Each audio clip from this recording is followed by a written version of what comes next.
When power calls peace weak, something deeper is happening.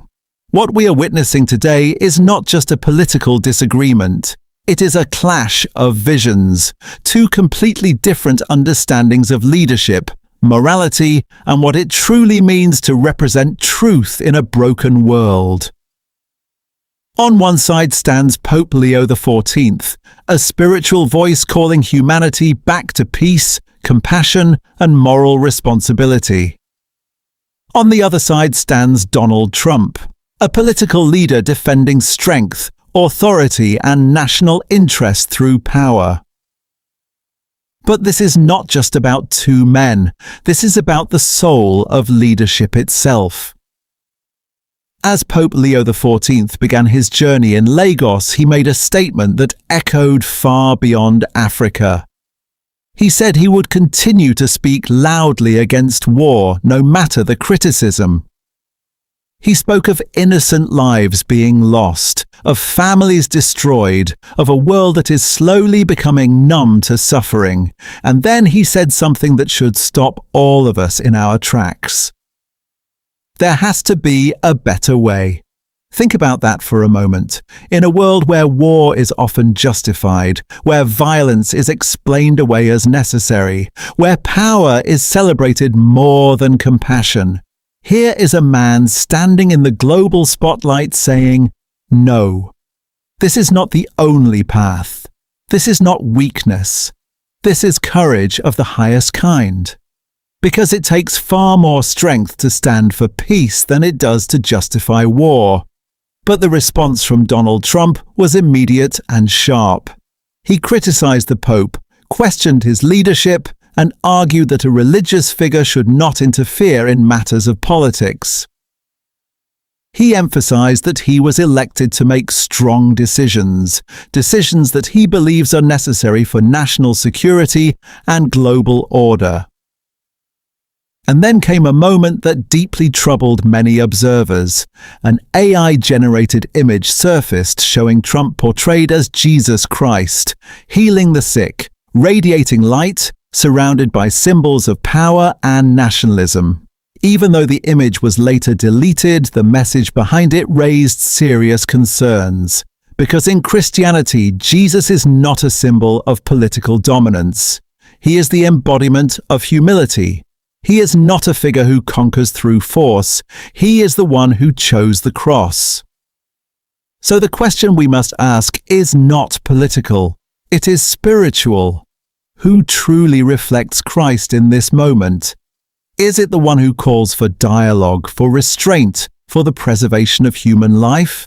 Or is it the one who defends power, authority, and the right to act without moral limitation?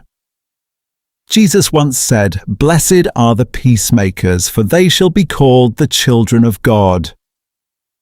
That is not a suggestion. That is a declaration of identity.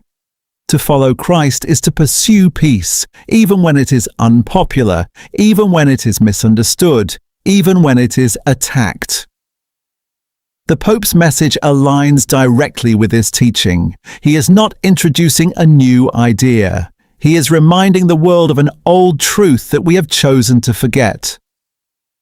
That human life is sacred, that violence should never be the first answer. That moral leadership requires the courage to say no when the world says yes to destruction. A powerful response also came from within the Vatican. Antonio Spadaro explained that when political power turns against a moral voice, it often reveals something deeper. It reveals that truth cannot be controlled, so it must be attacked. History confirms this again and again. The prophets were rejected because they spoke uncomfortable truths. The apostles were persecuted because they refused to stay silent. And Jesus himself was crucified, not because he was wrong, but because he challenged the systems of power. So when a voice for peace is criticized today, it should not surprise us. It should remind us. Even within the United States, voices of conscience are rising. Robert McElroy made clear that the current conflict does not meet the standards of a just war. He described it as a war of choice, not necessity. This is significant because Christianity does not blindly support war.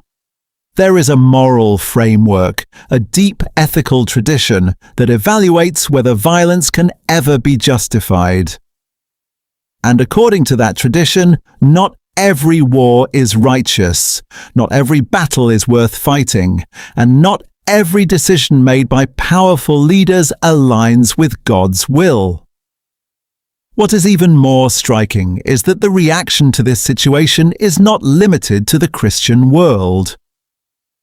Masoud Pezeshkian also spoke out, condemning the disrespect shown toward the Pope and toward Jesus. This reveals something profound. The image of Christ carries weight far beyond church walls. And when that image is misused, even those outside the faith recognize it. Meanwhile, Pope Leo XIV continues his mission. He travels across nations, meeting leaders like Abdelmajid Tebboune, building bridges between cultures, encouraging unity between religions, and reminding the world that peace is still possible. This is what true leadership looks like.